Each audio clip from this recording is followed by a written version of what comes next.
I've been asked why are the apparitions in Fatima in 1917 so important, and I thought it was going to be an easy reply. It's only since I sat down to put a few slides together that I realised it's really important to, I suppose, step back in time a little bit and give a bigger picture as to why it is important in the context of our faith as well. So I'm going to go back to the year in 1594 in Ecuador, the city of Quito. Our Lady appeared to Sister Mariana, and her name was the Our Lady of Good Success. This followed on from, I suppose, her previous apparitions in Mexico, in Our Lady of Guadalupe. Okay, so she comes under different names in different places. So when she was there, she appeared to Sister Mariana and gave certain, I suppose, predictions for the future. One thing is funny about Catholic saints actually is a lot of the times their bodies laying corrupt, and that was the case there with her in the early, I suppose, 1900s, when she was, I suppose, her story was found again after being missing for 400 years. So the key revelations were that the light of the faith would be put out in the second half of the 20th century. As I said, that's nearly 400 years in advance. Sensuality would sweep the world. Okay, authentication is lost, and there wouldn't be any spiritual guidance then, and there was a lot of injustice in the world. A whole spirit of impurity would permeate the atmosphere like an ocean filth. Okay, and immodesty filling the streets, public squares, and public places, and even into homes. The flower of virginity would be lost, and the innocence of children with that as well. And there'd be a crisis of the clergy as well. So inside, lots of negative things, but again, at the end there is a good news story where following a punishment, okay, in the world, unfortunately the prelate would be sent to restore true faith to the priests. Note though, in these predictions into the future as well, Our Lady talks about Freemasons, and these were not even in existence in 1594. This organisation wouldn't be formed until 1717 in London. So the additional revelations were that Masonry, which would then be in power, will enact iniquitous laws with the objective of doing away with the sacrament of marriage. So again, 400 years into the future, and again we're seeing that as well. So we have the marriage and the family being assaulted in many, many different ways. The Christian spirit would decay rapidly, leading to total corruption of customs. And again, we see that in the church. Things that have been there for nearly 2 millennia have been just deconstructed. Unbridled luxury, innocence wouldn't be found any longer in children, nor modesty in women, and in a supreme moment of need, the church, basically those who should be speaking, cardinals, bishops, priests, will fall silent, and we can only look around today as well to see examples of that. So it was pretty damning future prediction, 400 years out. There have been many apparitions of the Virgin Mary over the centuries and in different countries in the world. I'm just picking out a couple here that have particular relevance to Fatima. One, I think, that really links to it is the apparition of Our Lady of La Salette in France to 1846. Again, it's generally to kind of young peasant children inside there. In this case, she predicted that a great famine was coming. Not just locally there as well, but people in Ireland would recognise those dates as well. And she said that there was a need for prayer, conversion and commitment. The reason for it was, funnily enough, she talked about her own, the Church of Jesus, and there was that the priests had basically gone wayward, and that they had basically become irreverent and impious in celebrating the holy mysteries. They've developed a love for money, a love of honour and pleasures, and basically have become sewers of impurity. So inside, this is back in 1840, things weren't obviously in a great shape in the church, and there were chastisements coming. And again, when you see woe, when the term woe is used, it's like not a good thing. So that's basically, there's going to be severe chastisement and punishment. So woe to priests and persons consecrated to God, who by their infidelities and evil life are crucifying the Son anew. And finally, woe to the inhabitants of the earth. So this did lead to a great change of faith in and around La Salette, and became a place of pilgrimage. But before that as well, it was known that the people there had become irreverent. There were great famines, but as I said, good news, I suppose, came around, and they did pass as well. chastisements, but not the main punishment. So it leads us on then to the next topic, which is 3 important dates: 1517, 1717 and 1917. And this, I think, really is beginning to zone in on what the Fatima message is really about. October 15, Luther nailed his 95 Theses to the Great Door of Wittenberg. Basically, he set in force the Protestant Reformation, so that they protested against the church. They formed their own breakaway unit. And like they got rid of 5 of the sacraments and they just kept 2. So the bottom line there was they were saying yes to Christ but no to the church. They were unhappy with the Catholic Church calling the Pope the whore of Babylon and so forth. So inside then, 2 centuries later, in June 1770, the Grand Lodge was founded in London. And this was considered to be the birth of modern Freemasonry. Okay. And basically this had a direct connection to the French Revolution as well. So Masonic lodges started appearing around the world. Okay, the Revolution of 1789 was hatched from them. And in this case it was yes to God but no to Christ. And then in 1917, again, note the dates, and 17 in each century, the Russian Revolution happened, when the main phase was in the October part of the Revolution. And this has actually got links into the Book of Revelation and the Book of the Apocalypse inside there. So inside there, the premonitions in the future, the appearance of the red dragon and all those visions inside. The whole thing about the Russian Revolution is that no to God, obviously no to the church, and in fact God never existed. So these movements are happening, and as I said, the Fatima happened at the same time. Okay, so the Blessed Virgin Mary appeared in Portugal just as the Red Dragon was appearing in Russia, and you're having, as you like, that battle, that eternal battle as predicted in the Bible for so long in the Book of Revelation, was becoming more visible. So what actually happened in Fatima? Well, I suppose the 6 most known dates are there. There are some the previous year with the Archangel's apparition to the kids, but inside in May of the year 1917, May 13, she appeared and said she was going to be appearing for the next 6 months. She mentioned the word purgatory because when the kids were there, they started asking her, who are you and will we be going to heaven? And she told 2 of them, Jacinta and Francisco, that they would be going to heaven, and they died of the Spanish flu within a couple of years. But the third child was Lucia, and that she wouldn't be going just yet. She had work to do. The kids started asking then about other ones. They knew there had been, I think, a car crash in the village recently. They asked about them, and they asked about this soul. Is that soul in heaven? Another soul, yes. And they asked about a third soul. The girl was about 18 or 19. She said, no, that soul is in purgatory until the end of the earth. Now, you'd wonder what a teenager in 1917 could do to deserve purgatory.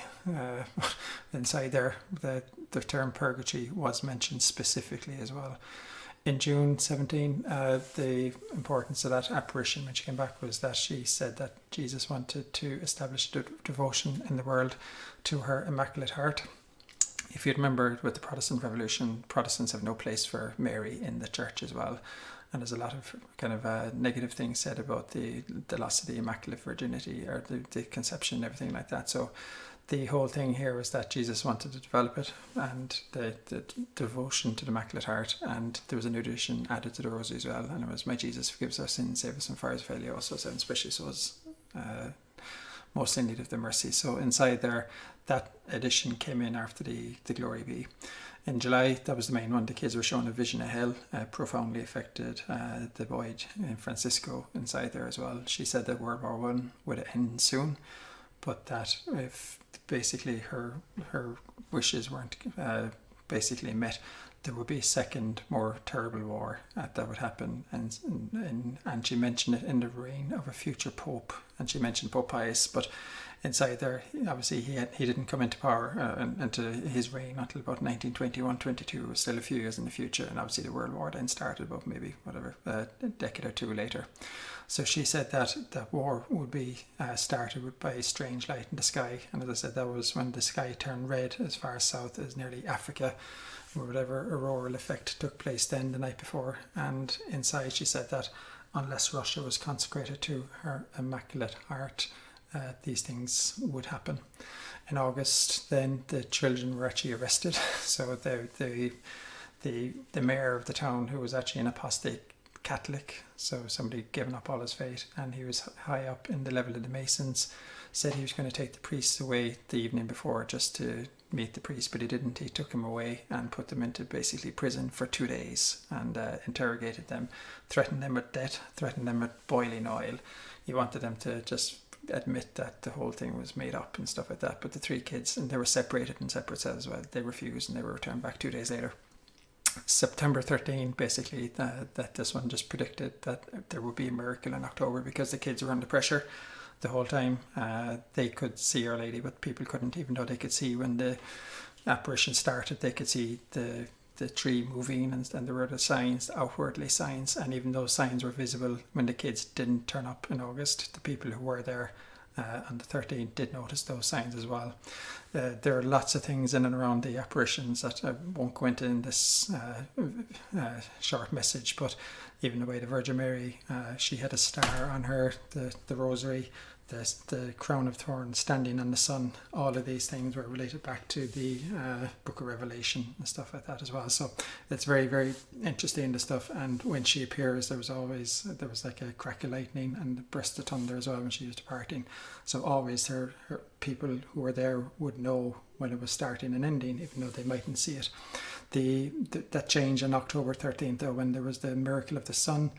And again, this is witnessed between, they say, 50, 70 or 80,000 people. And inside there, people for over the course of about 15 minutes had people turn up for midday, but it was actually the sidereal midday, so it was 1 o'clock sun time as opposed to earth time.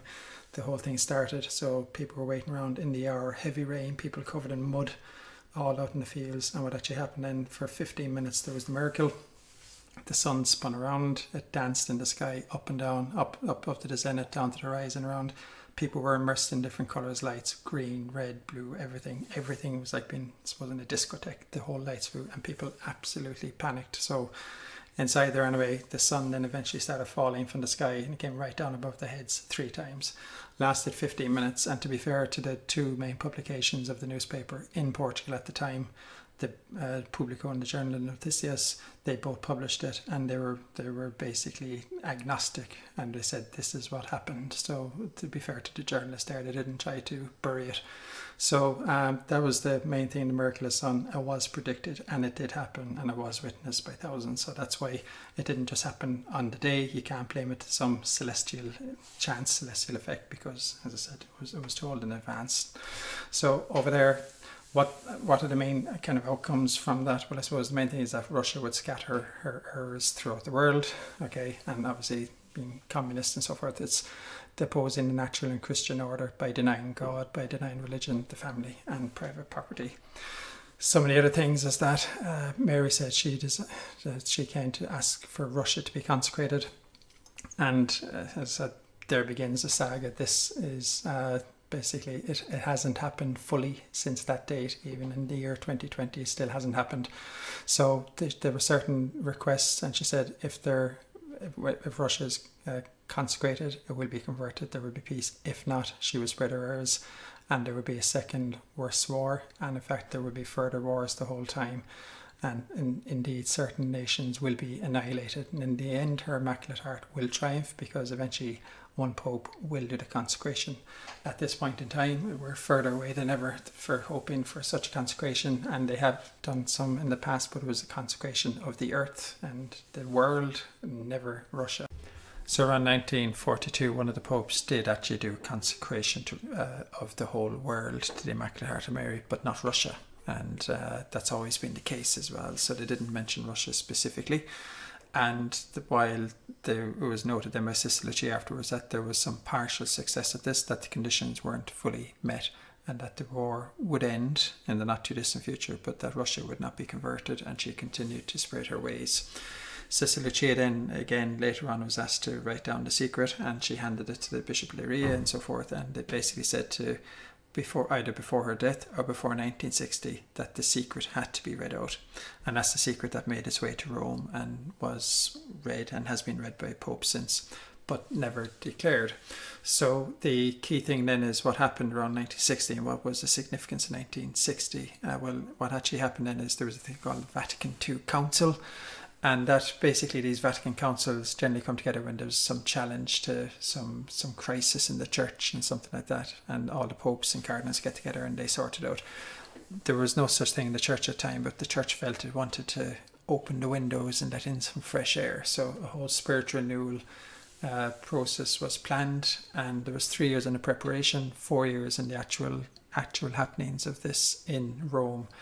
So the big question mark was why was this happening? And in essence, one of the 3 outputs that you hear today were the church wanted to get into dialogue. It wanted to be ecumenical, even though nobody knows the definition of that word, and go through a phase of renewal. And while there are positives inside in that, it was driven through by Pope Paul VI. At the end of that process, at the end of the 60s, early 70s, he did say that we opened the window, but Satan has entered the church, and the smoke of Satan permeates through the Vatican. So what actually were some of the negative or recognised negative sides? Well, they altered the liturgy, and the Virgin Mary had predicted previously that alteration of the liturgy would be suicidal. The Latin Mass was banned inside there, and one of the things in the Latin Masses was very reverential. There were certain prayers said that were just thrown out, and in fact the whole grouping of people that came together to organise this review of the church were some made up by, I think it was 2 Protestants and 4 Masons, Freemasons. In Italy, if you're a member of these groups like the Freemasons, you have to be listed by the government. And it'd be interesting exercise for anybody listening to this to go away and Google Freemasons and cardinals and bishops in Italy today and just see how many are members. And don't forget that Freemasons are basically saying no to God as well and no to the church. So inside there, what has actually happened and was predicted happening, and after the Vatican II concluded, there was a famous snippet of somebody saying that the last time, as in the 1500s, when we tried to change the church, we broke away, and that was a mistake. This time we're going to stay inside the church. So that was the whole thing. So there was Freemasons attacking it and communists. The liturgy was altered. The priests basically facing the people. So the priest had like a PR type of role doing it. Communion in hand, which is in several apparitions since has been considered a pure sacrilege. And that's the message keep coming through by the saints and holy people as well. That's the message. And the more involvement lay people, and some of these lay people are less desirable as well in certain situations. So the whole era of modernists came in to do the church. There were some positives, but that era, the Vatican Council was seen by Ratzinger, future Pope Bergoglio, and also John Paul II. So since then it has felt that the whole church and the whole faith has been unraveled. So a lot of people who started going to Mass in the 60s, 70s and 80s, we have been exposed to something completely different than before what we were in there in the 60s in terms of structure and everything. Even though we can remember back to La Salette in 1840 that there was already problems with the priests, etc. So what about the secret? Well, basically, Sister Lucia was asked about it many times. She couldn't because she was sworn to secrecy, but she said it's in the Gospel and the Book of Apocalypse. Read it. This is echoed by Pope John Paul II, and then Pope Benedict passed similar comments. He said it's very similar to Akita, so we'll come to that as well. But Sister Lucia said that the disorientation in the world will be diabolical. So you think of it today with even like this people like we don't have male and female anymore. There's 68 genders or something like that now, and according to Sister Lucia as well, many priests, religious and bishops would be swept away in this great confusion. The other bits as well, Pope John Paul II came in, and I'm not reading all this, you can stop the video if you want to read it, but he was asked about it, and he said that if there was a message which said that the oceans will flood entire sections of the earth, and from one moment to the next millions of people would perish, then what's the point in telling this to the people? So that's what they were told in the secret. That's why they never revealed it. And down below again, in later comment, he said it's no longer possible to avert this tribulation because it's the only way that the church can be effectively renewed. So if you think of all the wars which have happened in the last century particularly, and that could have been stopped by the consecration of Russia to the Immaculate Heart of Mary, just a simple consecration, you'd really question why, how somebody just couldn't recognize that there might be blood in the hands with some of these folks here as well. Okay, we mentioned Akita. A separate topic maybe to Google might be the apparition of Our Lady in Amsterdam that is called Our Lady of All Nations, and some of her predictions in the 1940s, which are really, really interesting falling of the Berlin Wall and so forth, but separate topic. Inside there, anyway, these visions happened around 1973, and that was the year that Wade versus Roe came into effect in the States, where it was legalizing abortion, which has led on to eventually an estimate between 1.5 and 2 billion children today have been killed, stroke murdered that way. So inside there, the whole story around this was that the statue was over there and it wept 101 times, sometimes with blood. It was on national TV. And the message that came through was basically the same message that was never declared from Fatima. And that's what, in effect, Pope Benedict said the same. So it said, if men don't repent, the Father will inflict a terrible punishment, and it will be a punishment greater than the deluge. So such as one never seen before, fire will fall from the sky. And in the book of Revelation, there was a fiery mountain falling from the sky, which some people take to be something like a meteor burning through. And a great part of humanity, the good as well as bad, will be wiped out. And survivors will find themselves desolate, and they will envy the dead. So lots of particularly kind of depressing thoughts inside there, but that's what's the prediction, and it's going back even 2,000 years. And some of these chastisements, stroke punishments, it's not the end of the world. It's not that. It's just there will come a time when the church will go so far off the rails that some event will happen and get it back on track. It's not the end of the world. That's a separate topic. So over here, the predicted message then was joined together from Fatima, and again, it's very similar to the Akita one inside there. But until Russia is consecrated to the Immaculate Heart, which it will be someday, then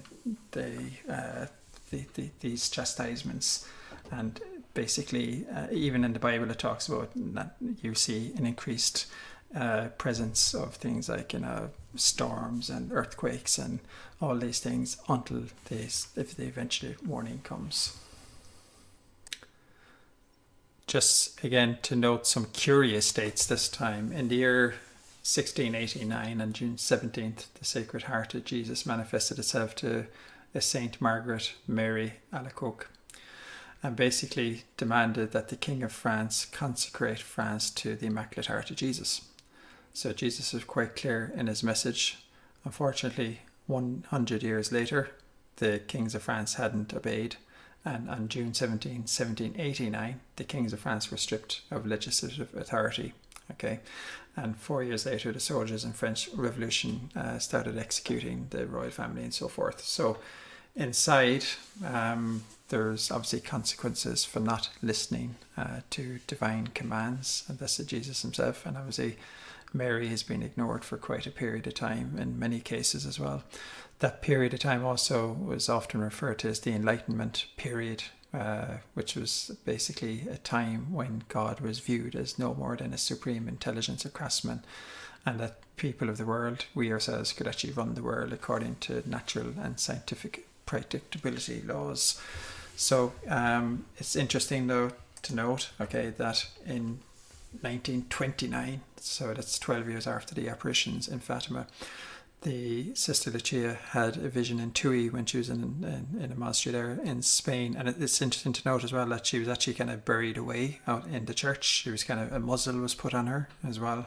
This happened to Padre Pio as well, who's the man in Italy who had the wounds of Jesus and the 5 wounds of Jesus in his body. He was actually shut up and locked up for a lot of the time as well. He wasn't allowed to say public masses except like at 5:30 or 6 in the morning. So she had the vision, the Holy Trinity and the Blessed Virgin Mary, and inside there they were basically telling her that they were dissatisfied with the fact that the message hadn't been adhered to by the Pope to consecrate Russia.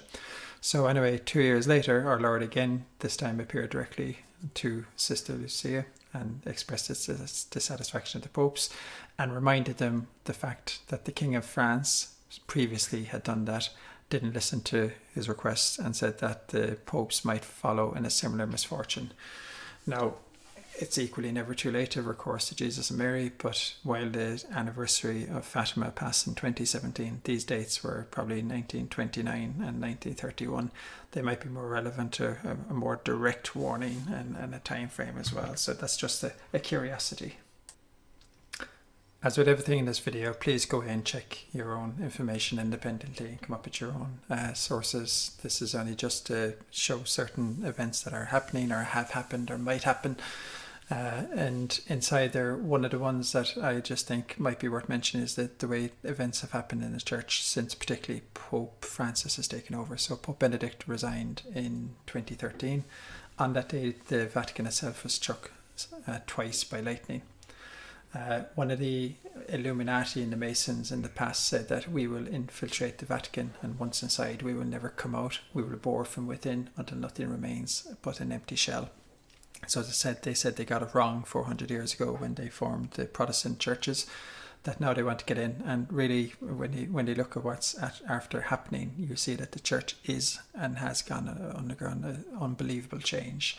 So on the day after Pope Francis was elected, the Freemasonic Grand Orient Lodge of Italy released an announcement praising Pope Francis as well. So there were other events, maybe just keeping out in the newspapers yourself. He receives people from all over the world, particularly from the Central and South America, where of course he was strong links with Argentina and so forth. So down there, some of these people have links that wouldn't be, let's just say, friendly with the church. And Francis's own links with his past in Argentina has certain question marks over it as well.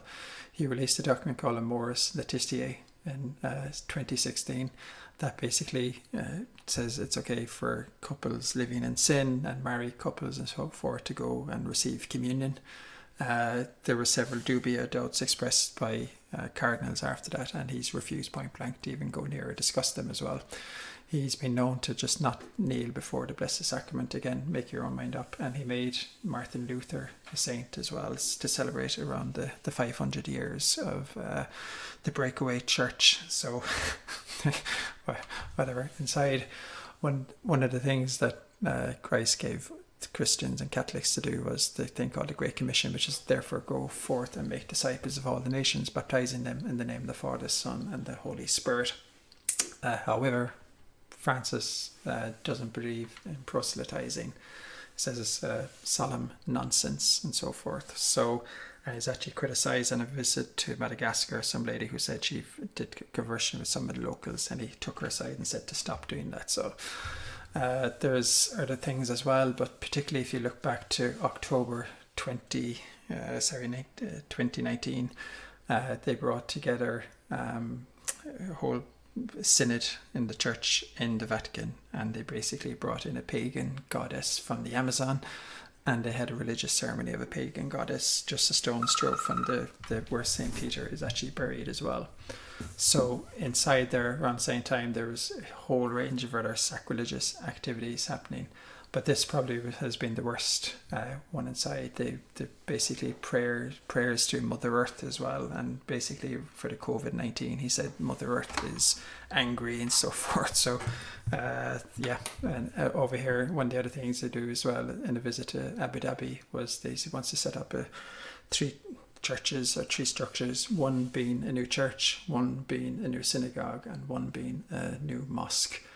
And not quite sure how that fits in with there's only one way to heaven, and that's through Jesus and proselytizing and everything. But again, it's about dialogue, it's about being ecumenical, which has no definition, and it's about renewal. Just encourage people to maybe have a look at what Archbishop Vigano says about matters. He's the one who called out the Pope, as I said, about the child abuse. He's called him a heretic and other things as well. There's Bishop Athanasius Sider as well. Actually, Vigano is underground. He fears for his life, interestingly. Athanasius Sider might be worth doing it, but also Cardinal Zen is worth checking out. The Vatican did a deal 2 years ago with the Chinese Communist government, and they basically sold out on the church, and these guys are running for cover now, some of the priests. So they basically, the only way you can have it over there is the communist government in China puts in their own priests and bishops, and they basically, all anybody in China for years anyway, people were monitored going to church, but now these people are being persecuted totally, and churches are being knocked down and desecrated as we speak. So very little coverage. There are websites which show you the amount of people, particularly as well in Muslim cultures, the amount of people who die for the faith. So what we have happening in Rome and around the world with apostasy and ecumenicalism and dialogue, people who are actually true to the faith and going to the sword and getting their heads chopped off. So it's a bit of the people who don't have mass available to them as well. So it's kind of, the world is indeed a strange place. And it probably is truly a time to, I suppose, get back to roots. The one thing, though, we have to mention when we talk about the church is that all of us are the church. The church is the spiritual body of Christ, and every one of us is a part of it. So why we might basically has certain comments about popes and bishops and priests in certain cases, something we can't ever do is not recognize the Pope as a leader of the church. We just hope that basically the bad leaders get replaced and the good faith gets restored again, but you can never go against that. We must always be true followers, but the one thing is you can put up resistance, and it's important for people, I think, to realise what is happening at this point in time. As Christians, we're familiar with both the Old Testament and the New Testament, or at least their existence. In the Old Testament, we've Adam and Eve, or man, woman, and then the Ark of the Covenant. In the New Testament, basically Adam and Eve prefigure Jesus and Mary, and then the church as well. So the Old Testament is Jesus concealed, the New Testament is Jesus revealed. The only religion where it predicts the coming of a Saviour and then this actually happening is the Catholic faith. Okay, Jesus Christ and many others who predict it, and it's never happened for them and it never will. We have God becoming man, and of course in this generation we actually have the reverse happening. But then as well in the New Testament you've God saving man, and the message is prayer, penance and fasting to achieve that. At all times though, in the Old Testament in particular and through to New, we have prophecies, okay, prophets coming through. There are so many prophets that were basically in the Bible down to geographical locations and specific points in time that were said to happen and did happen, and there are more yet that haven't happened yet and will in the future. So you have prophecies, warnings, chastisements, and of course it's been generally believed by most priests and religious that the current COVID-19 is a chastisement. You have then further punishments, and generally there's periods of peace afterwards. So it's funny as well when you look at the Bible. Most people would study their own textbooks in great detail when it comes into doing their studies, if they're doing law, medicine, science, whatever. Comes to the New Testament, it's very, very few people would ever admit to even reading the Bible. They might need to be aware that there are 46 books in the Old Testament and 27 in the New Testament, giving 73 books in total in the Catholic Bible. So the only other point then to make is that in essence the whole message is that before sin, okay, we're good, or we try to be good, but the devil tempts us. The devil is the father of deceit, destruction and death. Okay, so inside there, the father of lies is the other term. And we're being warned continuously by Jesus. He said the wages of sin is eternal death. So that's the battle that happens. We're being tempted. And of course then as soon as we do sin, the roles reverse. You have the devil who becomes the accuser, and then Jesus saves us. And that'll happen on the final judgment where you are actually accused, and as I said, you need your advocates in place. The whole thing as well in the Bible, for anybody who looks at Jesus as kind of as a particular roles in the area of healing the blind, healing the lepers, happens the most prolific healer in history. He also does lots of exorcisms, and he also does forgiveness. These days, unfortunately, you need permission for a bishop to do an exorcism in the parish. The official exorcists of the Catholic Church say that many priests and bishops don't even believe in the devil anymore, let alone exorcism. Okay, and also then if you look at under healing, how many priests today go around and actually say we're going to come in and do healing? Most of that is left to kind of quack religions, people like that. So there's been some huge changes for anybody born since particularly then the 60s and Vatican II. Basically, God as man changes to man becoming God. That's what the modernists are looking at. The devil doesn't exist anymore, and what a masterstroke, what a brilliant strategy it is if you can't even see your enemy. The Bible generally believed to be a book of fiction, and again, I mean, for most people, they don't even bother going looking at the facts. There's so much historical fact inside there, and even the atheists recognize that Jesus Christ was on earth. And then you have the ascension, the resurrection, the ascension, with so many witnesses and so many sources even on the day that weren't Christian. recognizing these events. Okay, so the spiritual cataracts over our eyes, okay, this generation, absolutely, we've all been blinded, standards dropped. Church has been infiltrated. Instead, we had the communist infiltration, and we also had the Freemason infiltration inside there. Education has been stripped, so even the catechism has been changed, it's been watered down. And there's even changes in the canon law of the church itself in the 80s, where things that would have been getting priests and religious defrocked, all of those things were watered down. That's why you have things today like the McCarrick, who's a flaming homosexual who is actually being protected by the church, and many, many more. They're not even coming in and getting justice for and defrocking the people who need to. They're being protected all the way from the top. That's one of the things that actually happened when Pope Francis was leaving Ireland. One of his cardinals called him out saying that he was aware of it for 10 or 20 years, the whole sexual abuse, and he's done nothing about it. So he was actually caught in the hop leaving, and still today nothing has happened. So the liturgy has been altered, and again, Our Lady Fatima warned about that, the suicide of altering the liturgy, and priests have been silenced and actually made powerless. A lot of the powers they had have been stripped away from them as well. So if we come through as well, I suppose ultimately, we're on earth, you're trying to get up to heaven. Most people don't even give a thought, I suppose. And if you think of it this way, if you want to go to a place, you want to get a free room up there, you want to get free food and drink, but you don't even want to say hi to the owner. Just expect to knock on the door and walk in. So we really don't give it much thought.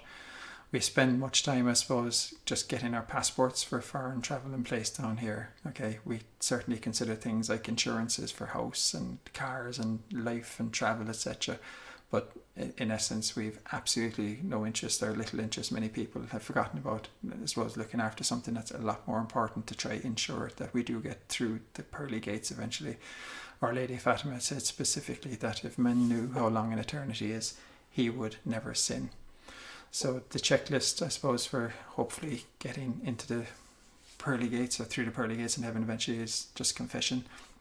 And that, as I said, it costs nothing, and there's nothing that won't be forgiven, but it is a sacrament that we have to do, unlike other churches that have dropped it, and you say your own personal confession, which, unless in extreme cases that you don't have access to a priest, it's been said you have to go. Some people will even say weekly, but the saints like Padre Pio, you say that.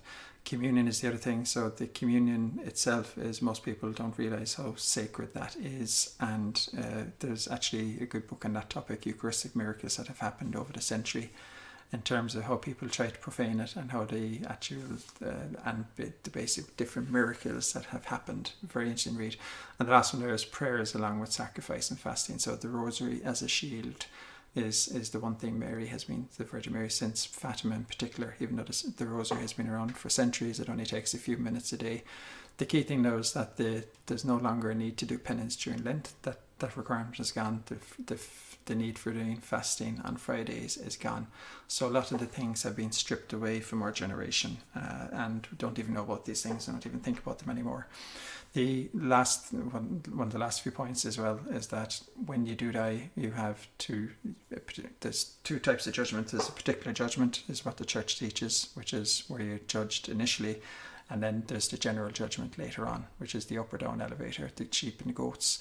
So after your death, okay, you are judged, and okay, if you're not going straight to hell, then okay, most people will probably spend some time in what's known as jail or purgatory. And God is known as the spirit of fire, and purification will be by fire. So there's unimaginable pain and suffering even during this period in purgatory. It can go on for a long time. Even Padre Pio used to talk about priests who he used to meet coming back. He used to talk to his spirits, and some of these died in their 30 or 40 years to do inside in these places, and sometimes longer. When it comes to in these souls who are suffering, though, they do know they're going to escape, and they eventually see the beatific vision of God. So that's the biggest, I suppose, saving thing they have, and they know to suffer through it. For souls in hell, the biggest torment they have is they know that they will never be in the presence of God or ever see God. So the one thing the church has before is that you can pray for holy souls and have masses said for them. And that's probably one of the biggest things. When souls die, they have nobody to pray for them. And again, the Virgin Mary said in Fatima that if the souls, many souls go to even hell because they have nobody to pray for them. how many times we forget our own dead. And as I said, even doing masses masses have been known to get souls that have been suffering in purgatory for a long time out straight away. So there's an interesting book in that topic as well called Hungry Souls, and different places around the world, particularly in Europe, where people have had a chance to come back and just beg for a mass to be said for them or whatever, and just interesting reading. The most important message of all in terms of doom and gloom came to a sister Faustina in the 1930s in Poland. She basically said that she had visions of Christ, and Christ told her the whole message of divine mercy, and inside the rays of red and blue rays coming out, there was blood and water as in from the cross. The whole thing there is that he told her about the divine mercy prayer. He told that if that prayer was said for any dying soul at the time of death, no matter who or what that soul was or what condition was, the soul will be saved.